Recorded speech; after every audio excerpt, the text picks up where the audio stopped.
Hello, everyone, and welcome to the HRart Rise Morning Show. Happy Friday to all of you. Thank you so much to those who are joining me live, all of you who are watching the replay, and I hope that you're having an incredible week. So yeah, I guess before we talk about our topic, let's talk about what is going on in the world today.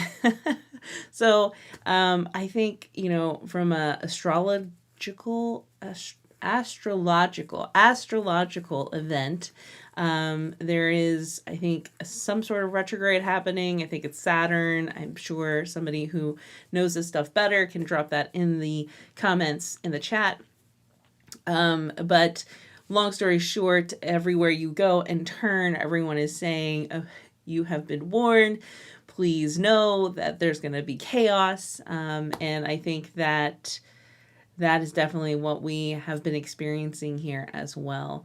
And so one of the biggest things that I want to share with all of you is those.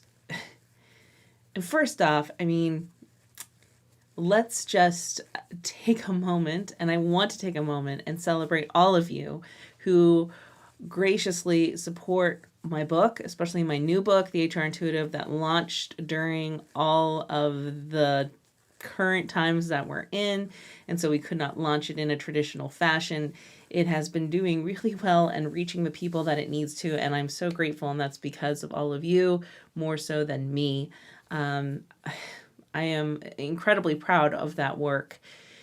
About 2 weeks ago, those who have been referring the book, if you ran into a situation where it was no longer available on Amazon, we had a technical glitch with Amazon that resulted in some conflict over our terms and conditions agreement. It has been resolved. So the books actually showed up on Amazon yesterday. However, this kind of escalated some conversations that me and my team have been having, and we're going to be in the process of moving and managing the printing process independently. So that change is coming. So the books on Amazon are available back again as of yesterday when I checked, as long as they don't disappear.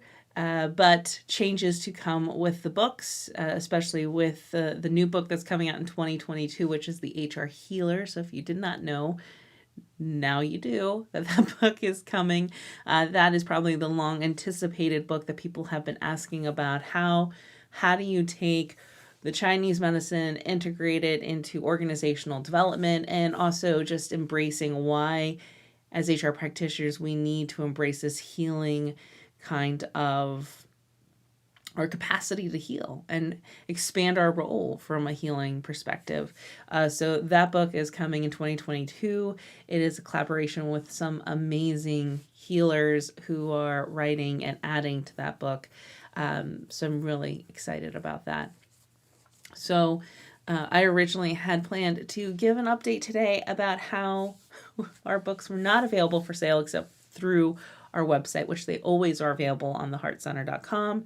But that is not the case because they just came back online yesterday. However, make sure that you follow us here or follow us, hit the subscribe channel, follow us on one of our channels or the newsletter, because there's going to be news coming in the near future about the way that we'll be shifting and doing business with our books. Okay? So I think one of the things that is really important to just kind of keep in mind, as crazy or frustrating as events have been in the past week, they all pass. As much chaos it is in a moment,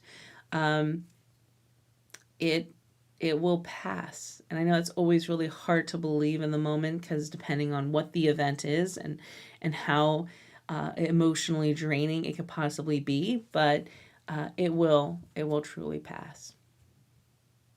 So today we're going to do a little bit of a practical lesson.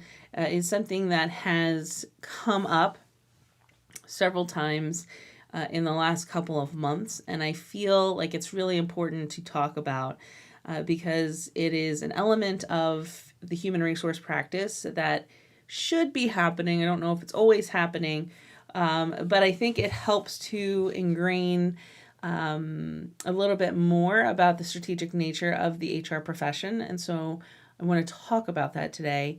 And so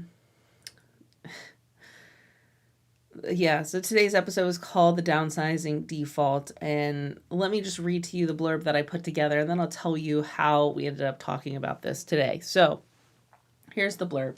The U.S. economy saw unemployment go from a historic low of 3.5% to a historic high of 14.7% and down to 6.7% in a matter of months. One of the primary drivers behind the increase was a common decision to downsize in crisis. Downsizing is a logical HR strategy designed for use to navigate challenging times as a last case scenario rather than a default go-to. So, I teach at the college. I teach the general HR class now. Downsizing is a skill set that is I shouldn't say skill set. It's a strategy that is taught in the curriculum because it is a strategy. When you are trying to make sure that an organization survives during a crisis, you have to evaluate all of your options, and downsizing is one of them.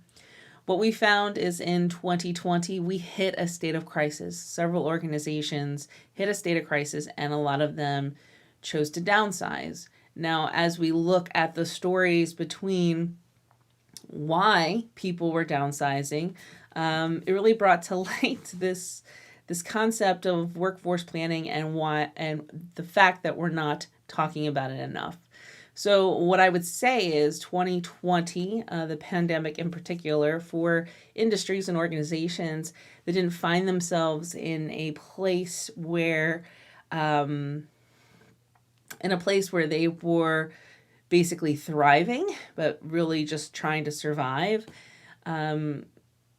It turned into a state of crisis, and downsizing seemed like the most logical answer because of all the decisions that were made up previously to that point. So I think that a lot of people were kind of trapped in a corner where you had to, and we're going to talk about that today.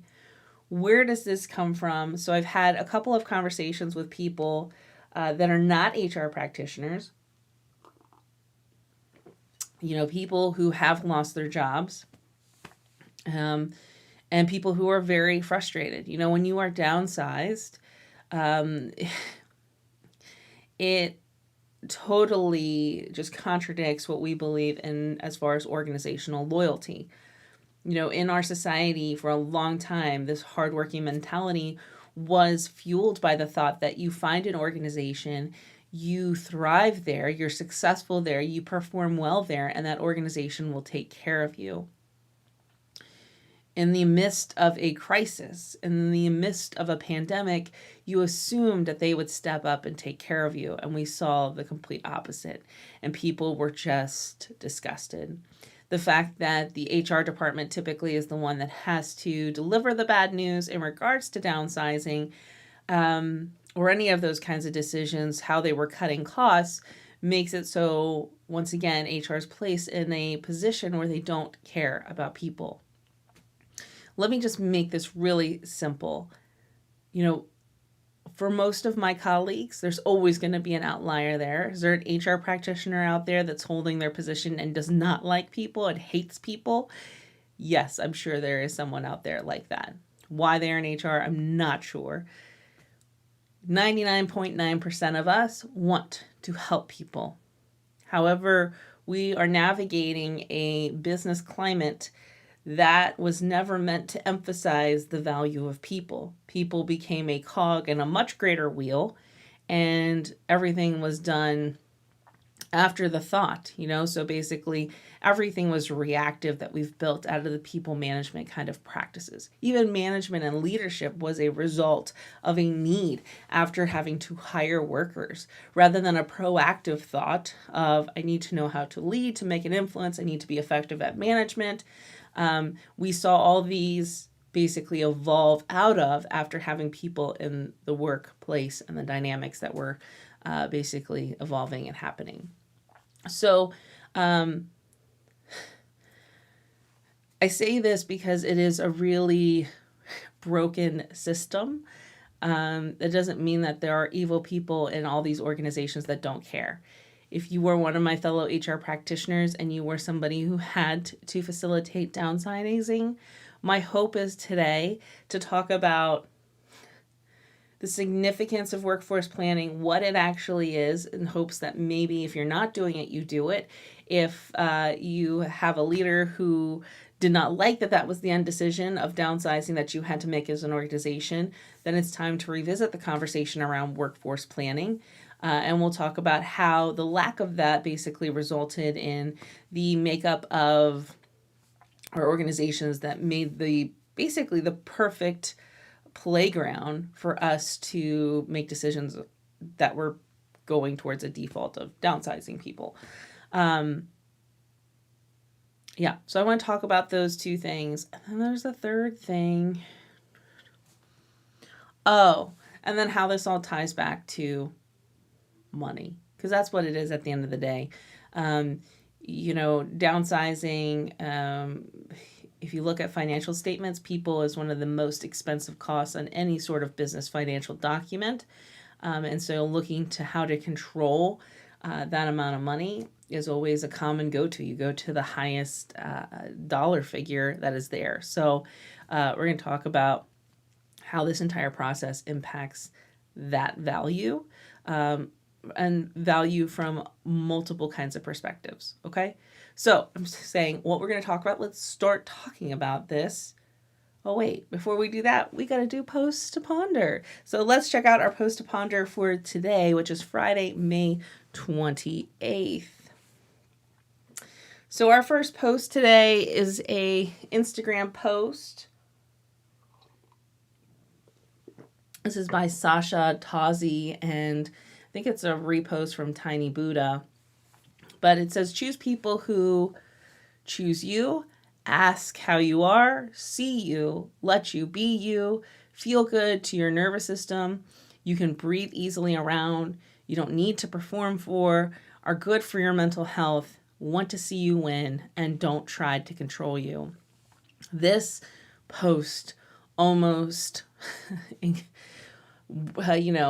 encompasses 100% what I have been trying to articulate to other people in regards to my relationships and my interactions, of who I let into my inner circle.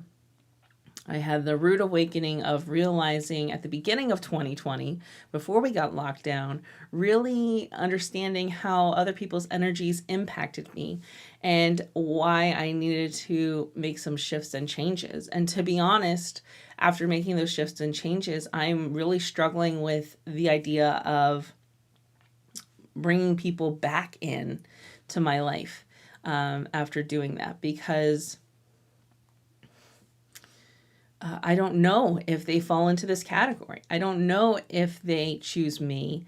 I don't know if they care how I am. I don't know if they actually see me or want me to be me. These are a lot of people who want to change me. These are people that don't feel good to my nervous system. In fact, I almost get anxiety as soon as I'm in their presence. I can't breathe around them.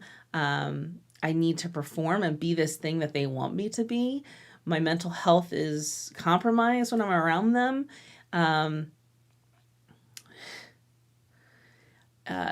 So I was just having a conversation actually with my husband the other day about how it doesn't really matter who these people are in regards to their predetermined relationships. So whether they're family, friend, acquaintance, potential client, the fact that they fall into this bucket, I have to be cautious about it, especially just being 1 year, maybe a year and a half of just building this awareness and fully understanding it, and starting to see effects and success in my growth and my healing. And so I'm like in the infancy stage of setting those boundaries. And so I can't slip back yet. I just can't do that. Just can't. So post 2, this is from on Instagram, Spiritual Awakening 1. Let it go. You're ready to vibrate higher. As soon as I saw this post, I knew I wanted to link it with another post, which is an Adam Karpiak post. If you don't follow Adam on LinkedIn, I highly suggest you do. And so here's Adam's post is going to take the previous one, which was very simple about vibration, and bring it into context for the things that we commonly talk about. So Adam says, got an email from someone who was just let go from a toxic workplace. They said it felt terrible to be let go, but it felt terrible every day for the last 3 months. And today we're not going to talk about toxic workplaces, but that adds a whole nother different dynamic when you are downsizing. It ended with, yes, I made mistakes, but I've been released. Loved this perspective. And then Adam had so many comments down below. You see there's like 214, and this was only 20 hours ago. So people are still interacting with this. If you've been on LinkedIn, you know that people interact with posts for weeks at a time. I know we're already almost at 2,500 likes, loves, and celebrations. But Adam commented and said, don't always assume you are the problem. Don't always assume you don't have options and that all work is toxic. It isn't. Stop dreading every day. Yes, change is scary, but at least you have a chance to not be miserable. And I think that really summarizes it nicely about if you are in a situation where you were downsized, you lost your job, but you know that you were actually miserable there, this is a time for change, and it's a time to not be miserable, because that toxicity takes such a toll on you as a human. A lot of my work that I've been doing is around employee engagement. And if you watch where my journey has gone, we're focusing so much on this healing capacity, which is why I just talked about this book, healing capacity, intuition, tuning into our people so that we can help them be the human they were meant to be. I think we have severely underestimated what our workplace cultures are doing to individuals. Not only does it impact how they perform or how they interact at our workplaces, but it 100% interacts what happens to the individual when they go home and what their relationships are like there, what they choose to tolerate and not, what they do in life and travel. On my podcast, we've talked a lot with these guys from PTO Genius, which really opened my eyes to the world of PTO and the benefit it can be for people. But the conversation keeps coming up about people not using it and finding other ways that they could use that benefit. But we know there's so many studies done that vacations and breaks are critical to people's success. Yet people are not taking them, and there's so many people out there that want to travel the world. There's so many people right now that, who are struggling if they want to get the vaccine or not. Through that decision. And I've heard a couple say, if they choose not to, there might be a chance that they might not be able to travel the world again. This is all just personal perception, not making this a political statement by means, but just the changing kind of dynamics in the political environment as far as it impacting what that person's going to be able to do. So those are our posts to ponder for this week. And now we're ready to hop into our 3 points that I want to talk about in relation to our topic today, which is why I think we're in this current kind of stage where downsizing became a default, and why most people believe that and feel that and think that that's just the number one strategy there. It's not the number one strategy. It is a common strategy that is utilized because we don't have the other framework in place. And so what is this framework I'm talking about? I'm talking about workforce planning. So workforce planning has lots of fancy terminology associated with it. For our purposes today, I want to keep it really simple, and it's the relationship between positions in an organization. So you see this little brackets diagram, which maybe most of you probably recognize from a March Madness bracket. But this is similar to an org chart when we map out the relationships between positions, who reports to who. But it also creates these lateral levels within an organization, and we can use these to help create development programs for individuals. Workforce planning is all about fully understanding the need and the relationship of every position that is created. A position is 100% intentional and well-meaning rather than a quick solution when people are overworked. I think sometimes most of the time we are too quick to add a position for a multitude of reasons. I did it early on because I was excited at the idea of growth. I did it way too early on and really shot myself in the foot, and it was not good for me. It was not good for my organization. It was not good for those who were hired into those positions. There's other times where we are just so tired and exhausted, or the team is so tired and exhausted, and this is the number one way that we can get them what they need, essentially kind of quickly. However, when we're not thinking about exactly what they need or what the current circumstances are that are generating this need, sometimes it's just too quick. So when we're haphazardly creating these things, which kind of moves into my second point, when we have haphazard planning, so we're just reacting to the staffing needs rather than proactively creating a plan and recognizing from this relationship and the growth, here are the people that are going to be supportive. So here at the Heart Center, we talk about what that looks like, even though the work might not be here now.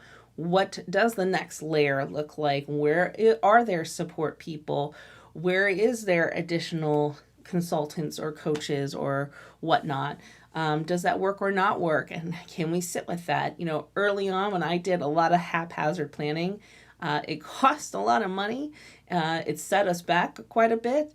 And so I want to make sure that I'm really intentional about it. And I also want to have a culture where I'm not the only one making those calls. So these are collaborative discussions that are happening on a regular basis. But on the screen, there's two big consequences that happen when we do these haphazard planning. The number one is the crowd of people, the sea of people, is we hire too many people. When I go in and I do organizational development assessments, when I look at what's happening on a team because of disengagement is happening, I usually find that there's too many people working on that team. Somewhere along the lines, a position was haphazardly added that probably did not need to be created. It doesn't truly have a purpose. And as a result, now we have too many people working there. That concept leads to the second one, which is this girl sitting there blowing bubble gum and she looks disinterested, which is boredom. There is this healthy level of stress that we need professionally that keeps us being challenged and growing and evolving. And when we have too many people working, there's too much downtime. And I think we saw this in 2020 when we sent people home. So when you removed them from the sea of people and they were just focusing on the work, one of two things happened. Some people became much more productive or volunteering for other kinds of projects and doing things like that. And then others you realized did not really have very much to do and questioned why you had them. That was also one of the main drivers for downsizing. You realized that you had people that you just did not need. But now, hearing me say that, doesn't that add just a whole nother dynamic to this conversation when I'm saying to you that I'm now going to downsize and eliminate people who this is their livelihood because I didn't thoroughly plan appropriately that your position had a purpose. And so that speaks on so many different levels. And I think one of the things that we forget when we make a downsizing strategy, especially if we're doing it just because we are trying to fix redundancies in our haphazard planning, is that it sends loud, almost screaming kind of statements. There you go. Large screaming statements in regards to what kind of organization we are and what we value. So, and that value trickles into the final thing, which is the money. So money is the number one driver for downsizing because we look at this high cost, which is people. People are the most expensive asset in an organization. That's why I think it's so interesting how little support and funding and investment is placed in human resources, because they are managing one of the most expensive, if not the most expensive asset in an organization. And so the cost, not only to just pay people, but to train people and to hire people, I mean, it is mammoth. So we've had conversation about how this downsizing, workforce planning, the value is hidden in there, whether we're talking about our decisions impacting how we value our people and that piece, and also from the flip side of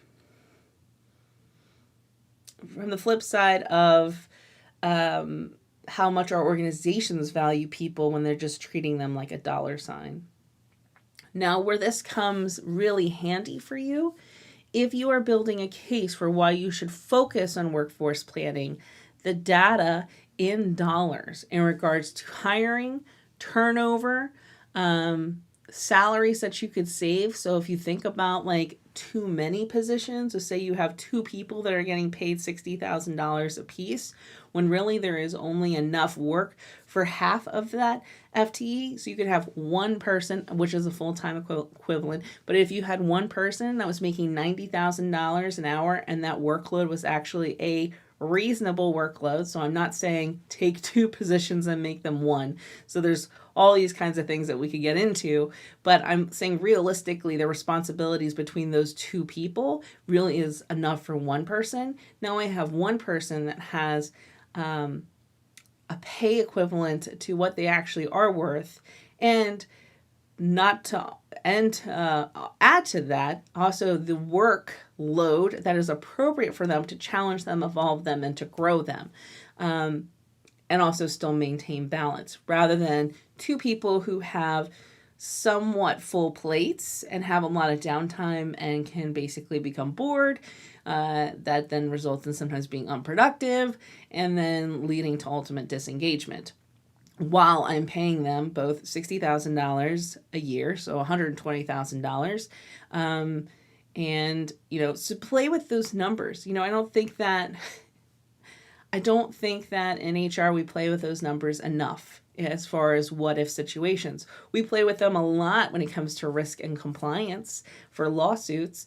We should be doing that for what if scenarios with workforce planning. When we're choosing a decision, you should have a ballpark of how much it's going to cost to bring somebody in, how long it takes to find someone that's a good fit for the organization, on top of the salary research to figure out what is the actual reasonable competitive pay for whatever this position is that you're creating. You should have all that data. To me, I think that I loved algebra way back in the day, because I think I really found this concept of this variable interesting. So when we were doing algebra and getting some definite numbers, and then there's this like made up number that we're trying to figure out, is a lot like when we're managing people. There's always this variable that's going to change constantly. And so I know sometimes we have a hard time not being able to solidify what that number is because it's not set in facts, but that's the people business. Nothing is set in stone. There's no 2 people that are exact. We have this vagueness and a piece of being unknown that's constantly embedded in everything. So use the money to your advantage. It won't take a lot of calculations to have some pretty significant figures that will justify being able to spend some time to do some legit workforce planning. And if you just went through a downsizing, you eliminate a lot of redundancies, this is the time.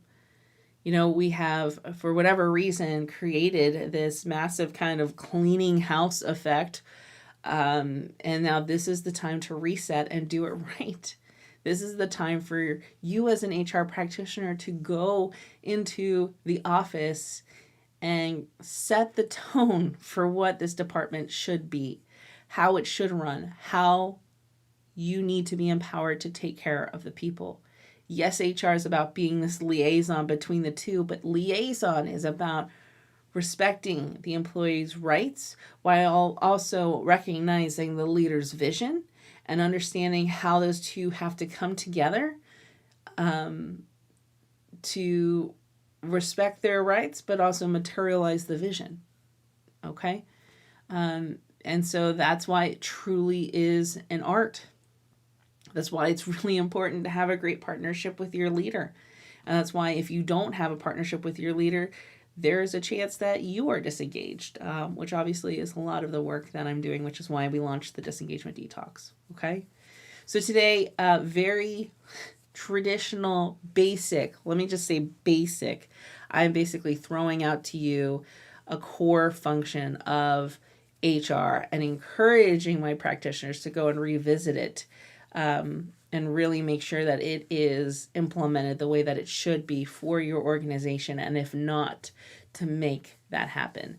And if your organization is not open to it, use your strategic mind to take those baby steps and get to where you need to be so that it's not only the option of downsizing when this occurs, that potentially your organization is stronger and able to come together when there is another crisis like what we just experienced and are still actively experiencing. Yeah. So I'm going to leave today with a kind of like a meditation, but more so like a question for our moment of connection for those of you that may be questioning if you're in an environment where they're not doing workforce planning and they did haphazard planning that could possibly result in you being downsized or determine that you're not needed anymore. I think this is a great exercise for you. I think it could be great for an HR practitioner if you're trying to determine if you're in an organization where you can actually manifest change or not.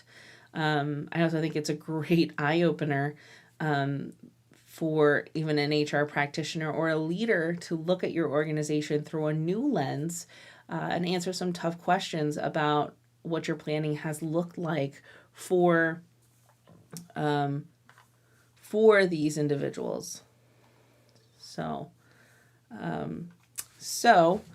with that, our pause today is on the purpose of my position, and this is a moment of connection. And I'm going to invite you to do this on your own rather than me walk you through it. We've done a lot of breathing exercises. We've done a lot of visualization. This is more of it can manifest in two ways. It could be a reflection. It could be just sitting down and engaging in a free write, which is really simple for people. What is the purpose of my position? Why does my job even exist? And just free write it. Recognizing that if you don't know why, that is a powerful answer. The other piece of this, if you don't want to do the free write, is just to sit in stillness. So this is your invitation, after I stop talking, after I shut this off, to just sit for a few minutes and look within and say, what is my purpose for my position? What is my position's purpose? Why does my job matter? And the big question for you there is going to be, you might be able to articulate a answer, but is that an answer that your organization recognizes? So even though you understand the significance of your position and why it matters and the purpose that it serves, does your organization and your leaders know that purpose? Because that disconnect does not guarantee that you have a relationship where your organization is as loyal to you as you are to them, because you're embedded in a personal why rather than part of a collective why and just cause with that organization. So I'm really going to invite you just to check in. If you are an HR practitioner questioning if your organization values you, you can do this as well. If you're a leader, I would invite you to take some of the positions or people who are frustrating to you, who you feel like are not pulling their weight, and answer, what is the purpose of their position?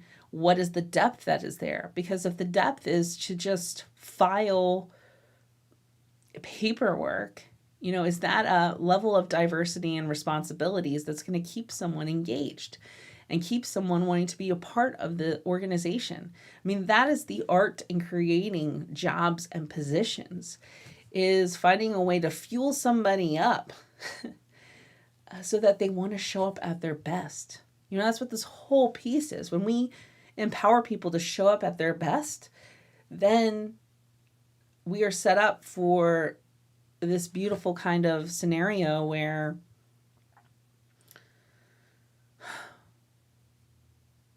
it can be a win-win. We think a win-win is just because we pay somebody, and it's so much bigger than that. So much bigger.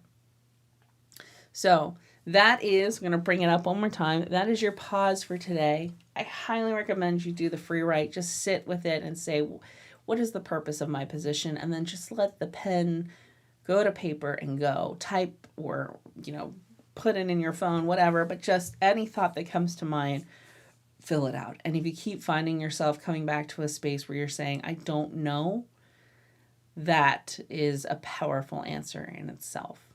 So with that, thank you so much for tuning in today. I hope that this serves you and provides a little bit of clarity. I would like to say peace, but depending on where you are in this entire kind of scenario, clarity and insight maybe got you thinking in a couple different ways.